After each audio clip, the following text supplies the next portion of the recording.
If you don't believe anything, et ni Christ tono me khona de kaji sode. Le nyate pe ile mi ade kono mere. E ya na be mi ape politician o me le swearing le mi ape culture no.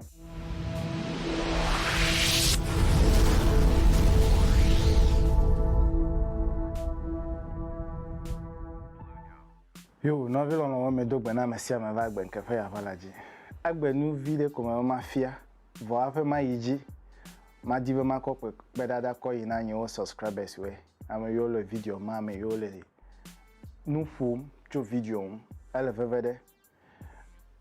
Nu me dive ma fia vide I ma ho 10 minutes abale me gbole ya nyebe. Mi ape teacher we mi ape educational system. Elle nous blé les miens. Nous y t'amène blé baby info. Allo mag blé doll et vous blé baby info. Allo doll. Il y a mon léo. Il des vieux coffres na.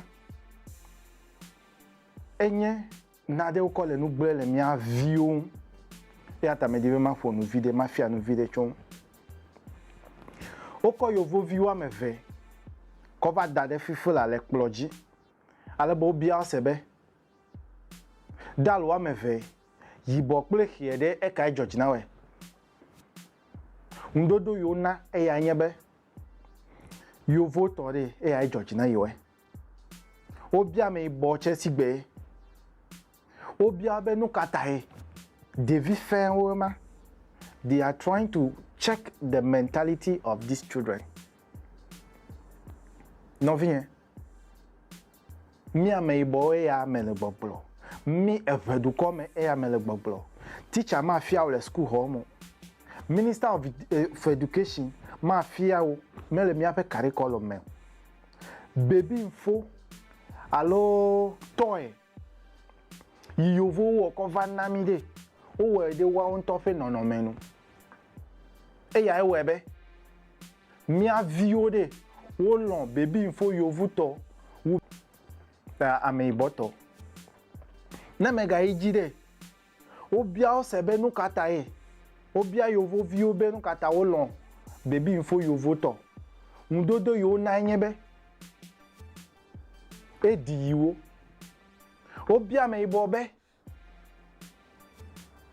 baby info wa me vehe to ple iboto de e kai dio ame iboto asibe iboto e di yanu kata onyebe ame ibokpo yovo to be ya inyo na yiwu e ya nyakpo na yiwu ame dobe hadebe efe nkuta ame debe hadebe data ame debe hadebe agbazeta me ame yoji nye ave ame ibovo mi biare mi ape bia to vovo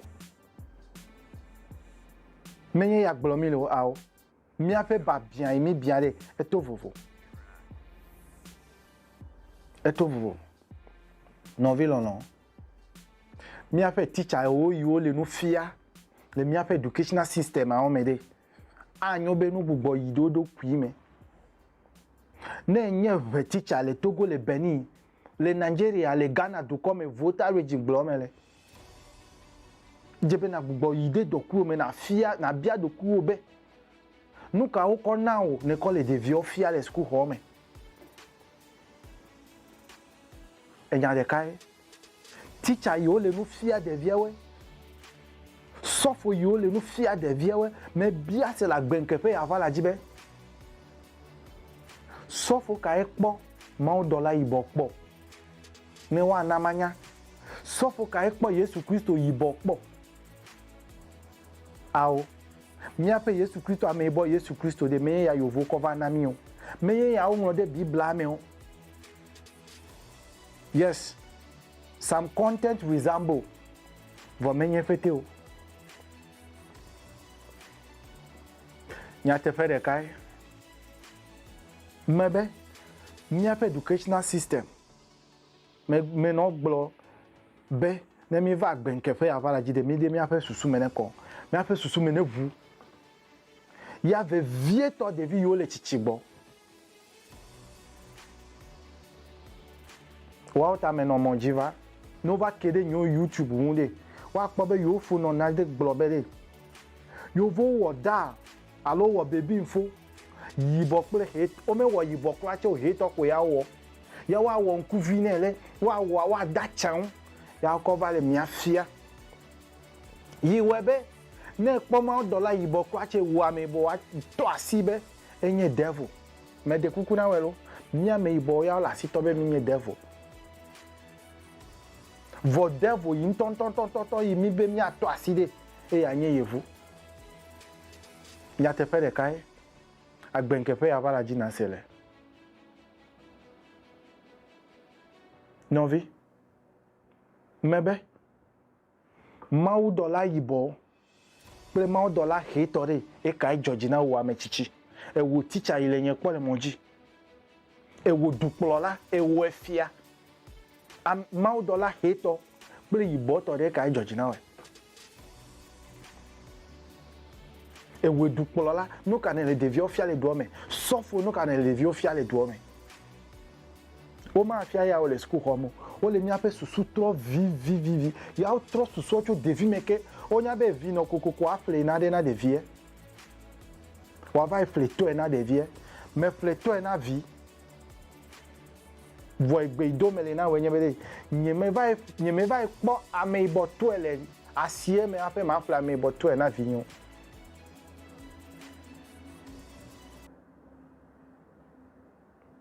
ne ida asie me ya ne kwa me ibo to ele namanya e ya ewe be mi ame ibo mi le mi asifia mi adekono mi a fait culture de me wo kinyo pour faire video vai me wo Lord Macaulay fait video vai ame yovo anu kware tot mawo globe de he yovo Africa de ko yo anye mi a fait jimefu yin mi a fait educational system pe mi a fait spirituality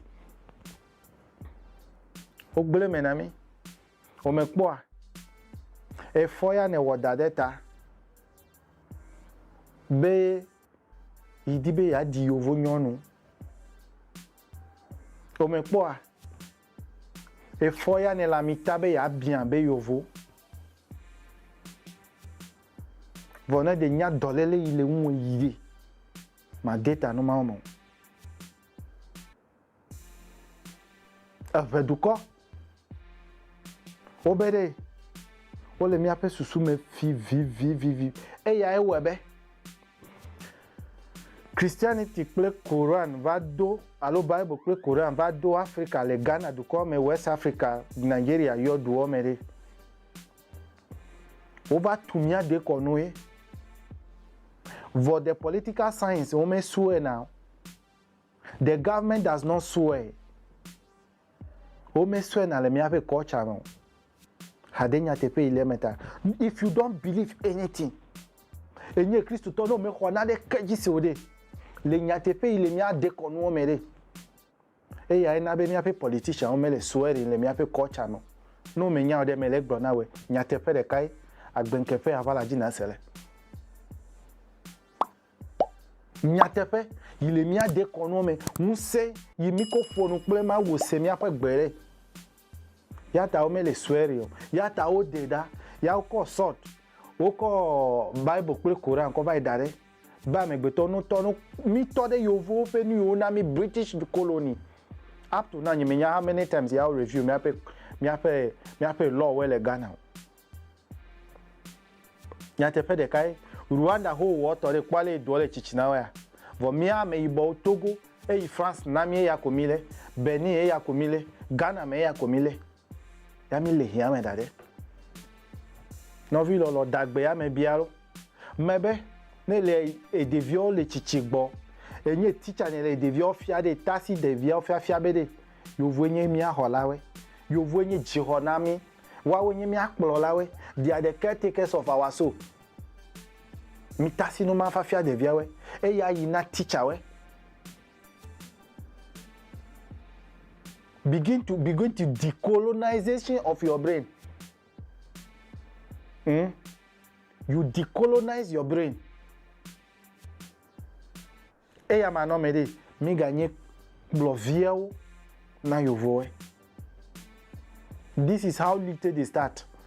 tasi nous fait play yovo pe nous fait play na de vieux wate agbale yo pete nglo yovo pe nous ele me mi a de ko ni ata me na babia sebe Dr Kagbo togbi Kofiche o le nu fia agbale doa a onyeme po kede de ke won na agbale dode mi a de ko nu mi a de to ame ibo ko anu agbale me e ke ma mi akpongo gbede de le mi afa gbere no vi lo me be nyema fonu sugbo me ga fia de vieux yovo pe mon fia mi a de ko nu nono tasi yovo de pokpo be fuma kwa gbe ele me bia dagbena do veduko bia dagbena wo yipo video ya no vi lo no ni ano kare